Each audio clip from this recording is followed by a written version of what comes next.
સુરત શહેરમાંથી વધુ એક વખત બોગસ ડોક્ટર ઝડપાયો છે। સુરતમાં ઝોન 1 એલસીબી શાખા દ્વારા લસકાણા ડાયમંડ નગર ઇન્ડસ્ટ્રીઝ પાસે દરોડા પાડવામાં આવ્યા હતા, જ્યાં કોઈ પણ જાતની ડિગ્રી વગર ક્લિનિક ચલાવતા બોગસ ડોક્ટરને ઝડપી પાડવામાં આવ્યો છે।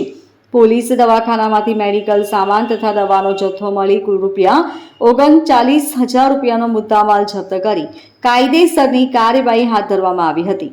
ઝોન 1 એલસીબી શાખા દ્વારા લસકાણા વિસ્તારમાં ડાયમંડ નગર ઇન્ડસ્ટ્રીઝ વિભાગ 1 પાસે શિવમ ક્લિનિકમાં દરોડો પાડ્યો હતો। ત્યાંથી પોલીસે કોઈ પણ જાતની ડિગ્રી ધરાવતા ન હોય તેમ છતાં મેડિકલ પ્રેક્ટિસ કરતા બોગસ તબીબ કમલેશભાઈ રામદેવ રાયને ઝડપી પાડ્યો હતો।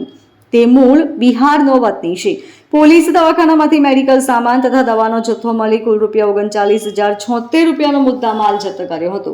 બોગસ ડોક્ટર કોઈ લાયસન્સ કે આધાર વગર એલોપેથી દવાનો જથ્થો રાખી દવાખાનામાં આવતા બીમાર દર્દીઓને સારવાર આપી ડિગ્રી વગર ડોક્ટરી પ્રેક્ટિસ કરતો હતો।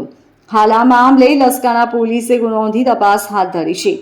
બનાવ અંગે ડીસીપી આલોક કુમારે કહ્યું કે ઝોન 1 એલસીબી શાખા દ્વારા ડુપ્લિકેટ ડોક્ટરનો પર્દાફાશ કરવામાં આવ્યો છે। તેનું નામ કમલેશભાઈ રામદેવ રાય છે। તે મૂળ બિહારનો વતની છે। તે લસકાણા વિસ્તારમાં ડાયમંડ નગર ઇન્ડસ્ટ્રીઝ વિભાગ 1 પાસે શિવમ ક્લિનિક નામથી દવાખાનું ચલાવતો હતો।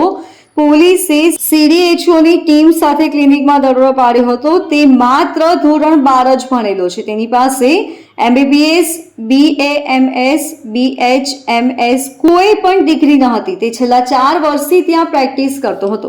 તે દુકાનમાં અલગ અલગ પોસ્ટર લગાવીને એવું ક્લેમ કરતો હતો કે તે આઈ સ્પેશિયાલિસ્ટ છે, વિમન હાર્ટ સ્પેશિયાલિસ્ટ છે, કિડની સ્પેશિયાલિસ્ટ છે। દરેક પ્રકારની બીમારીનો તે ઇલાજ કરી શકે છે।